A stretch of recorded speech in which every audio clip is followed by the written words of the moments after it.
আসসালামু আলাইকুম সবাইকে। আশা করি যে যেখানে আছেন ভালো আছেন, সুস্থ আছেন। আমরাও আলহামদুলিল্লাহ ভালো আছি। তো আমার এই ব্লগটা হচ্ছে শনিবারের ব্লগ, গতকালকে আপলোড দিতে পারি নাই, যেহেতু আমি গতকালকে আমার বাসায় চলে এসেছি। তো আস্তে আস্তে সেই রাত 10টা-11টা বেজে গেছে। এসে আর এডিট করে আপলোড দেওয়ার মতো এনার্জি ছিল না, সেজন্য গতকালকে দিতে পারিনি। এই যে দেখতে পাচ্ছেন আমার ভাইয়া আর আয়েশের বাবা আর আমার ভাতিজা আহনাফ, ওনারা রাতে খাবার খাচ্ছে। তো দেখতে কি সুন্দর লাগছে যে একদম গুছানো পরিপাটি করে খাবার পরিবেশন খাচ্ছি। এর পেছনে যে কতটা কষ্ট করতে হয়েছে সেই কষ্টটা দেখবেন আমার ব্লগের বাকি অংশে। প্রথমটা হয়েছে সুন্দর গুছানো সব কিছু। এই গুছানো পরিবেশটা তৈরি করতে কি কষ্ট করতে হয়েছে বাকি অংশে সেগুলো দেখবেন। আর আজকের কষ্টটা কিন্তু আমি করিনি, আজকের কষ্টটা হচ্ছে সম্পূর্ণ আমার ভাবি, আমার বড় মেয়ে আনিকা, চৈতি, পুষ্প, ওরা সবাই, ইভেন আমার ছোট ভাতিজি পর্যন্ত, অর্থি কষ্ট করেছে হচ্ছে আয়েশকে, সে টেক কেয়ার করেছে। আমি আয়েশের বাবার সাথে একটু বাইরে গিয়েছিলাম, টুকটাক কেনাকাটা ছিল, আয়েশকে অর্থির কাছে রেখে গিয়েছিলাম। তো বোন ভাইকে একদম আদর করে আগলে রেখেছে, তো অর্থিও কষ্ট করেছে। তো এদিকে হচ্ছে সকালবেলা আমি যখন রান্নাঘরে ঢুকলাম, গিয়ে দেখি আনিকা কাবাব তৈরি করার জন্য সব প্রিপারেশন নিচ্ছে। মাংস ছোট ছোট করে কেটে নিয়েছে, এগুলো এখন কিমা করার জন্য কিমার মেশিনে দিয়ে দিবে।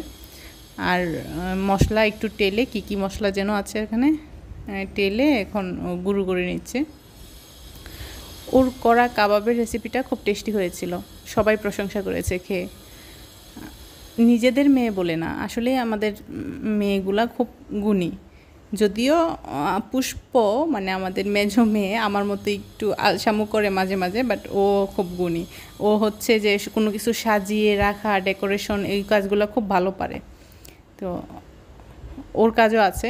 ও হচ্ছে সবার রান্নাবান্নার শেষে যখন খাবার সার্ভ করতে হবে, ও এগুলো করে, কিভাবে কোন প্লেট নামাবে, সুকেস থেকে কি করবে না করবে, ও এগুলো খুব ভালো পারে।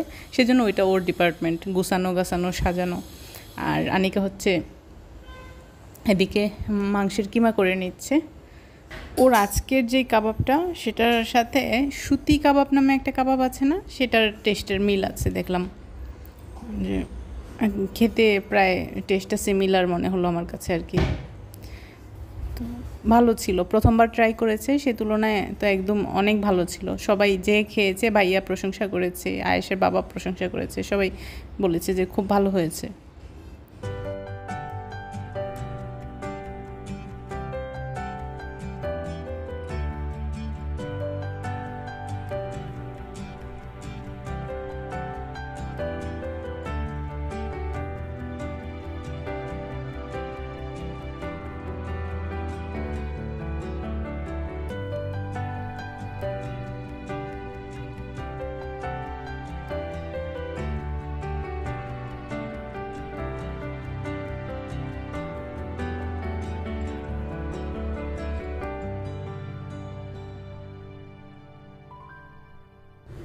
আর আজকেই তো হচ্ছে আমার আরামের দিনের শেষ দিন, এবারের জন্য আরামের দিন শেষ আমার। আজকেই আমি চলে যাব আমার নিজের বাসায়। তো এটার মধ্যেও কিন্তু একটা আনন্দ আছে যে মেয়েরা বিয়ের পরে বাবার বাড়িতে, ভাইয়ের বাড়িতে যত সুখেই থাকুক, যত আদরেই থাকুক, কয়েকদিনের জন্য কিন্তু ভালো লাগে। প্রত্যেকটা মেয়েই তার নিজের সংসার চায়, নিজের ঠিকানা চায়। আর হাজব্যান্ডের বাড়ি হচ্ছে তার নিজের বাড়ি, নিজের ঠিকানা, নিজের সংসার। প্রত্যেকটা মেয়েই একটা সুন্দর সংসারের স্বপ্ন দেখে। কেউ কিন্তু মাসের পর মাস বাবার বাড়িতে পড়ে থাকতে চায় না। আমি এই এক সপ্তাহ কিন্তু অনেক আরামে ছিলাম, কোনো কাজ করতে হয়নি। ইভেন আয়াসের দায়িত্বগুলো আমার উপরে কম এসেছে, যেহেতু আমার ভাবি ছিল, ভাতিজিরা ছিল, সবাই আয়াসকে দেখা গেছে যে আমি আয়াসকে রেখে কয়েক ঘন্টা ঘুমিয়েও থাকতাম। তো খুব আরামে অলসভাবে কাটিয়েছি আমার এই দিনগুলা। কিন্তু এটাই কিন্তু লাইফ না, আরামে অলসভাবে নিজের বাবার বাড়িতে, ভাইয়ের বাড়িতে পড়ে থাকার সুখ কিন্তু সুখ না। হ্যাঁ, আমার নিজের সংসারে আমার প্রতিদিন সকালবেলা উঠতে হয়, নাস্তা রেডি করতে হয়, রুটিন বেঁধে কাজ করতে হয়, হাজব্যান্ড, বাচ্চা, তাদেরকে টেক কেয়ার করতে হয়। এটার মধ্যেই লাইফ। এটা আমার নিজের সংসার। তো কাজ করতে হয়, কষ্ট করতে হয়।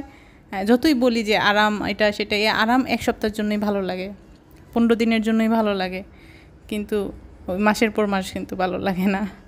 তো এটা শুধু আমার না, সব মেয়েরই সব কথার মূল কথা একটাই, যে প্রত্যেকটা মেয়েই নিজের সংসার চায়, নিজের সব কিছু চায়। তো আমারও সেম। সেজন্য আজকে যখন চলে যাই তখন কিন্তু আমার মন খারাপ হয়নি।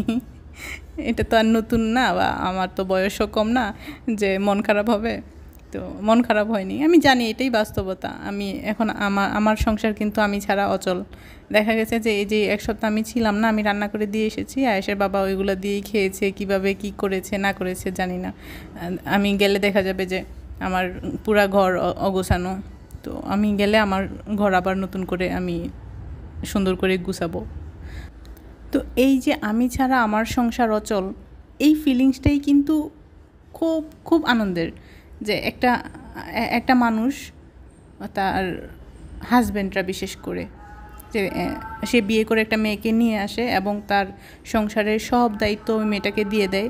মেয়েটা এই দায়িত্বটাকে নিয়ে, এই সংসারটাকে নিজের সংসার ভাবতে থাকে, এবং আসলেই মেয়েটারই সংসার। একটা সময় দেখা যায় যে ওই যে ছেলেটা, হাজব্যান্ডরা যে বিয়ে করে ওয়াইফ নিয়ে আসলো, তারপর নিজের সংসারের দায়িত্ব ওয়াইফের উপর ছেড়ে দিল, তখন কিন্তু আস্তে আস্তে হাজব্যান্ডরা নিজেরাও ওয়াইফের উপর ডিপেন্ডেবল হয়ে যায়।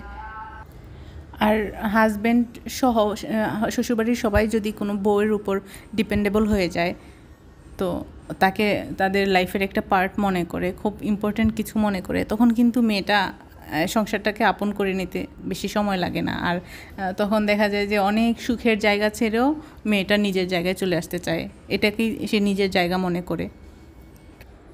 তো আমার ক্ষেত্রেও সেম। দেখা যায় যে ওই যে আমি আমাদের বাসায় 2000 স্কোয়ার ফিটের একটা ফ্ল্যাটে, লাক্সারিয়াস ফ্ল্যাটে থেকে অভ্যস্ত, কত আরামে, কত সুখে ছিলাম। কিন্তু ওই সুখের চাইতে কিন্তু খুব বেশি সুখ মনে হয় আমার এই 1400 স্কোয়ার ফিটের বাসাটাকে। হ্যাঁ, আমার মনে হয় যে এইটার এক কোণা থেকে আরেক কোণাতে সম্পূর্ণটাতেই আমার অধিকার, আমার স্পর্শ। তো আর সবচেয়ে বড় কথা হচ্ছে, যখন আমি ফিল করি যে আমাকে ছাড়া কারো চলছে না, তখন আমার খুব ভালো লাগে। তখন ওই মানুষটার প্রতি আমার টান আরও বেড়ে যায়। যেমন আমি ফিল করছি বা দেখছি যে আমি নাই, আয়েশের বাবার খাবার দাবার সব কিছুতেই অনেক কষ্ট হচ্ছে, সব কিছুতেই দেখা যায় যে অগুছানো হয়ে গেছে, যে মানে তার লাইফে আমার খুব দরকার। তো এই ফিলিংসটা যে আমাকে দিতে পারে যে আমি তার লাইফে অনেক ইম্পর্টেন্ট কিছু, তার জন্য আমি সব করতে পারি।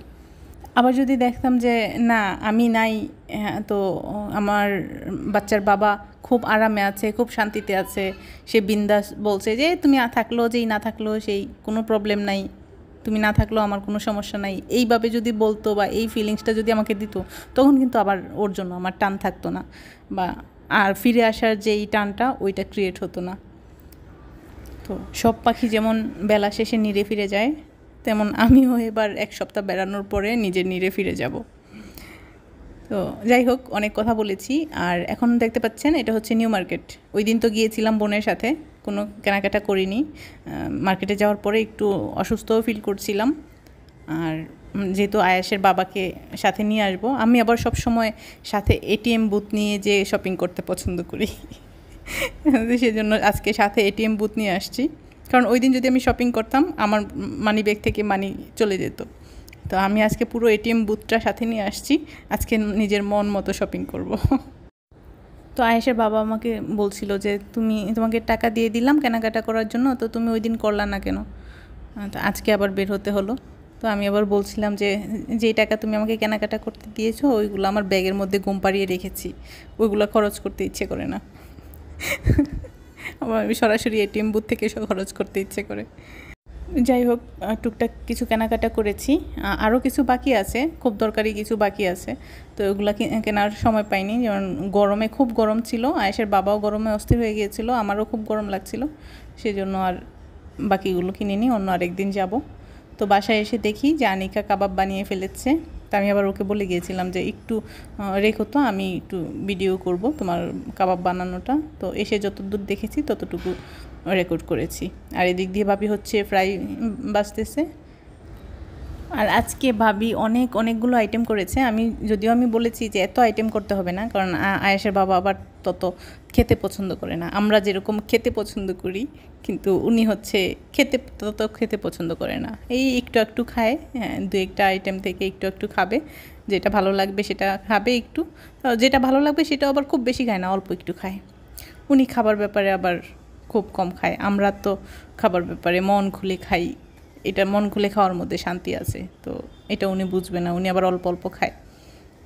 যাই হোক, বাবিকে আমি বলেছিলাম যে এত কিছু করার দরকার নেই, কিন্তু বাবি সব সময় আয়েশে বাবা যখন আসে তখন অনেকগুলো আইটেম করে, কোন আইটেম রাইখা কোন আইটেম করবে মানে উনি অস্থির হয়ে যায়। তো আজকে অনেকগুলো আইটেম করেছে। এটা হচ্ছে পোয়া মাছ। পোয়া মাছ তো আপনারা সবাই চিনেন, আমাদের বাসায় পোয়া মাছটা সবাই খুব পছন্দ করি। তো এবার পোয়া মাছটা সাইজে অনেক বড় ছিল, সেজন্য ছোট ছোট টুকরা করে নিয়েছে।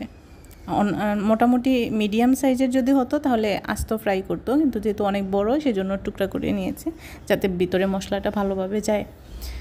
এখন হচ্ছে রাত্রে খাবারের সময়। পুষ্প টেবিল সাজিয়ে ফেলেছে। এই যে দেখতে পাচ্ছেন, এটা হচ্ছে আনিকার বানানো কাবাব, খুবই টেস্টি হয়েছে। আর এটা হচ্ছে খাসির মাংস, ওইদিকে দেখা যাচ্ছে কি পোয়া মাছ ফ্রাই, তারপর কি দেখা যাচ্ছে ইলিশ মাছ ফ্রাই, তারপর হচ্ছে প্লেন রাইস। বাবির হাতের প্লেন রাইসটা আমার খুব পছন্দ, সেজন্য বলেছি একদম বেরেস্তা টেরেস্তা কোনো কিছু দিতে হবে না, একদম প্লেন থাকবে। এটা আমার খুব ভালো লাগে। বাবির হাতের পোলাও রান্না আমার অসাধারণ লাগে। আমি পারি না, অনেক ট্রাই করি বাবির মতো করতে, আমি পারি না। এটা হচ্ছে চিংড়ি আর চিকেন দিয়ে একটা ভেজিটেবলের মতোই, পুরো ভেজিটেবল না, তবে ভেজিটেবলের মতো, এদিকে ফ্রাই। আর ওইদিকে কি হচ্ছে চিংড়ি মাছ। তো মুরগি রান্না করেছে।